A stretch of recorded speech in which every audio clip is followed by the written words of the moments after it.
Hello বন্ধুরা, শুভ দুপুর। রান্নাঘর থেকে ভিডিওটা অন করলাম। আজকে রান্নাটা তোমাদের সাথে শেয়ার করি, কী কী রান্না হচ্ছে।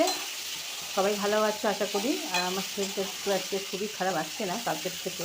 হাত পা ব্যথা, এখন ঠান্ডা লেগেছে, জ্বর টর আসবে নাকি জানি না।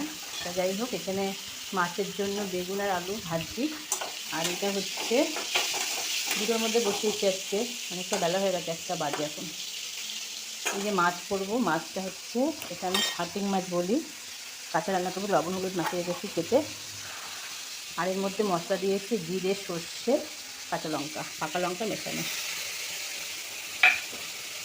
জিরে, সর্ষে আর কাঁচা পাকা লঙ্কা মিশিয়ে হলুদ লবণ দিয়ে কষিয়ে নিই। আর পটল খাসিটা রান্না হবে কি এটার মধ্যে হচ্ছে মশলা হচ্ছে জিরে, রসুন আর কাঁচা পাকা লঙ্কা মেশানো। আর এটা হচ্ছে একটু মাছের তেল আছে, এটা বেগুন আর পেঁয়াজ দিয়ে ভাজা ভাজা করবো। আর এইটা সকালবেলা এই যে গাছের ওই যে ঠোঁটটা ছিল বীজকলার, ওটা রান্না করে সকালে ভাত খেয়েছিলাম, গরম ভাত। এই যে বেড়ে রেখে আজকে ভাত খেয়েছি, রুটি করিনি। তো আজকের মেনু আমার এটাই। তো সবাই ভালো থেকো।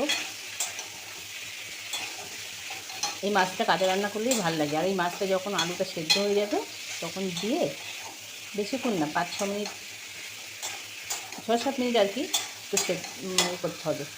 ঝোলে ভালো করে গ্যাসটা ভালো করে বাড়িয়ে ভাজা ভাজা করতে হবে। এই ভাজা ভাজা বলছি, পটলটা ভাজা ভাজা হয়ে যাচ্ছে, মানে সেদ্ধ হয়ে যাবে। আগে বেশি সেদ্ধ করে না মাছটা টক হয়ে যায়। এই ছাটিং মাছ অনেকেই বলে যে এই টক মাছ, এটা যদি না রান্না করতে পারলে টক হবে কেন। মাছটা এরকম করে রান্না করতে। আমার মশলাটা কষতে গেছে, তেল ছেড়ে দিয়েছে। আমি এখন জল দিয়ে দেবো, বাটিটাকে ধুয়ে দিই। মশলার বাটিটা ধুয়ে দিলাম।